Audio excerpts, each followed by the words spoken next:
আল্লাহ আমাদের নেতা শহীদ রাষ্ট্রপতি জিয়াউর রহমান এই দেশের জন্য যুদ্ধ করেছেন, মুক্তিযুদ্ধের ঘোষণা দিয়েছেন। আল্লাহ আমাদের নেতা শাহাদাত বরণ করেছেন। হায় আল্লাহ আমাদের নেতাকে আল্লাহ জান্নাত দান করুন। হায় আল্লাহ আমাদের নেতা শহীদ রাষ্ট্রপতি জিয়াউর রহমান এবং আমাদের নেত্রী মরহুমা খালেদা জিয়ার কনিষ্ঠ পুত্র, যার সাথে আমার অনেক ক্ষেত্রে কাজকর্মের সুযোগ হয়েছিল, সেই আরাফাত রহমান কোকোকে হায় আল্লাহ জান্নাত দান করো। হায় আল্লাহ তার কবরে জান্নাতের সাথে যোগসূত্র তৈরি করে দেওয়া।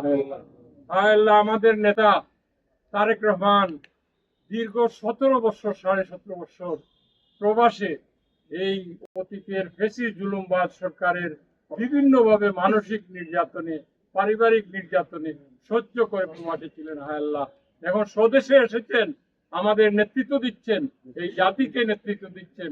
আগামী দিনে যাতে জাতিকে সুন্দরভাবে নেতৃত্ব